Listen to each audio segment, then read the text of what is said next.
Hey everybody, how's it going? So this is going to be a quickish ramble on the basics of how a mech is destroyed in the Battletech setting. It's going to be the very basic, just overview of it.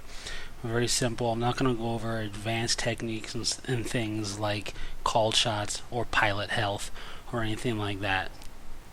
This is just going to be a very basic intro, bare bones understanding of how a mech gets destroyed in the Battletech universe.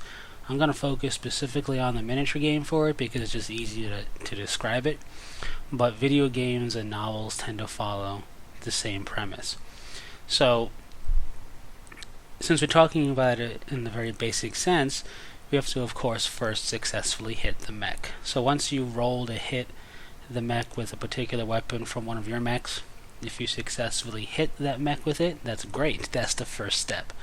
Then, from there, since we're not doing anything fancy like a call shot, we gotta roll on the hit location table. And the hit location table determines where exactly we hit that mech.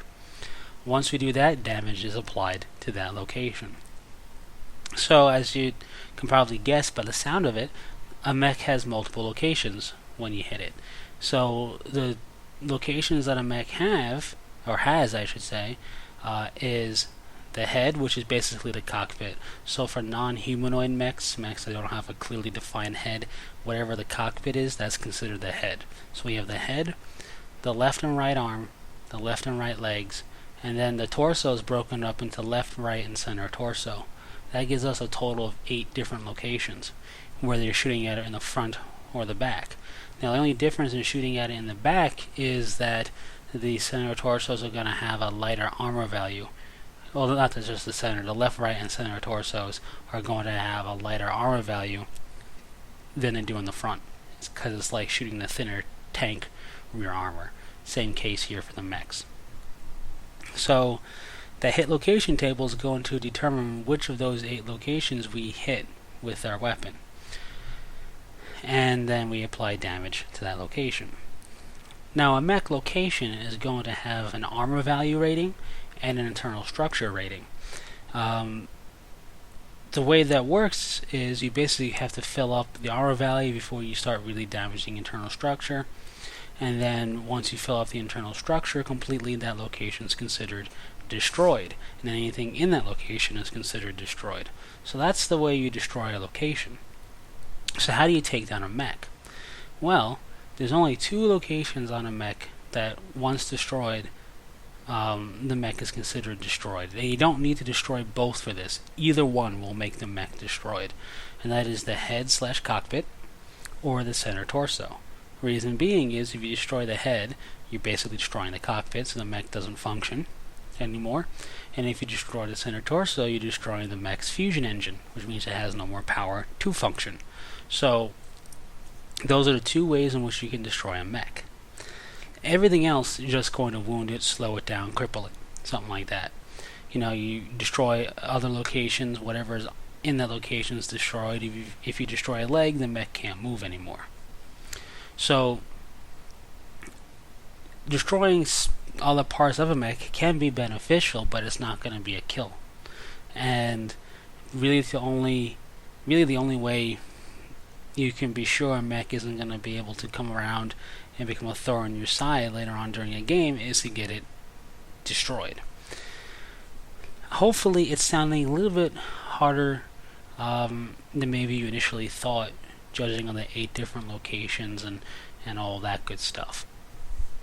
So, really the most common way you're going to be destroying your opponent's mechs is center torso. Headshots are tough.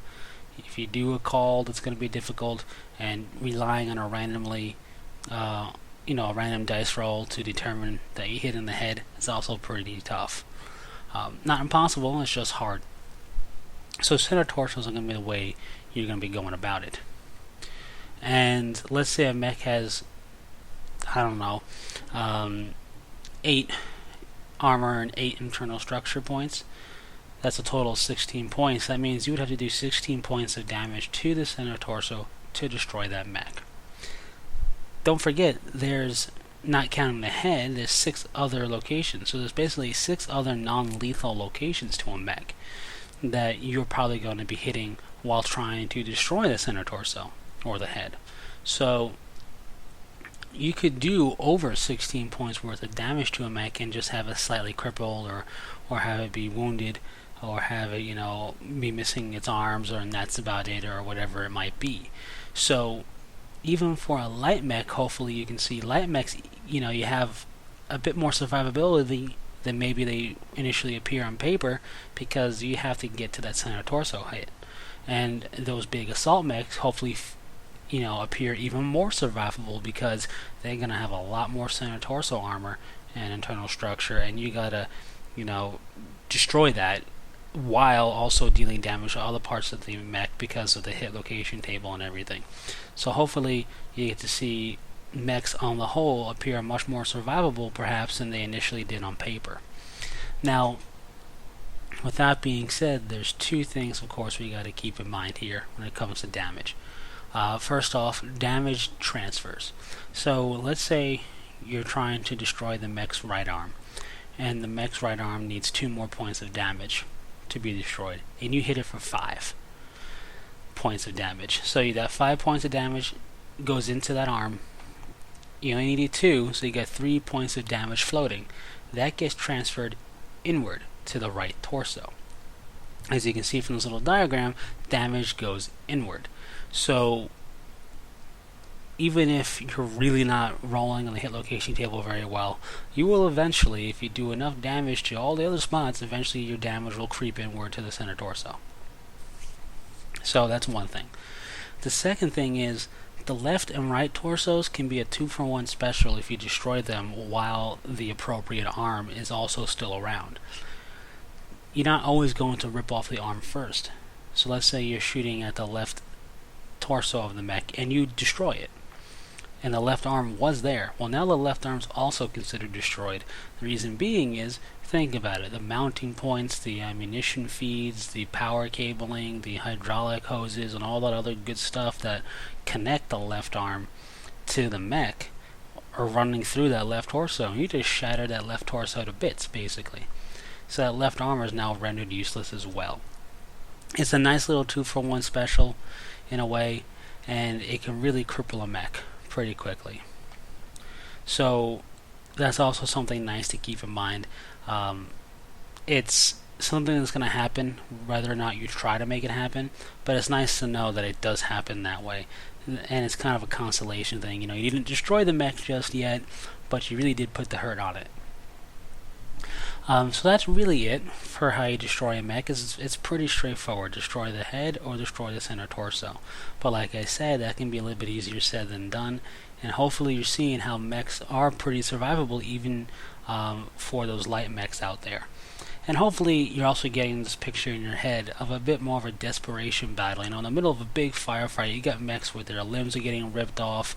You got mechs, light mechs zipping around, taking a bad hit, losing, let's say, their right arm, or getting crippled in their right torso, but they're still able to, move around and keep coming. And one mech loses its leg, but it just stands its ground and keeps fighting back. And you have mechs literally getting picked apart, trying to pick apart the enemy and get that kill shot in the center torso or the head.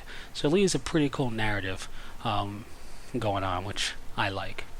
Anyways, that's really it for the basic idea of how you destroy a mech in the Battletech universe. Hopefully this is pretty straightforward to understand. It's just the basic stuff, but now you have the idea. And it doesn't matter if it's a miniature game, a video game, or a novel, or whatever it is. It all basically follows that same premise. Maybe with some minor variations for certain video games, but it still follows that premise overall.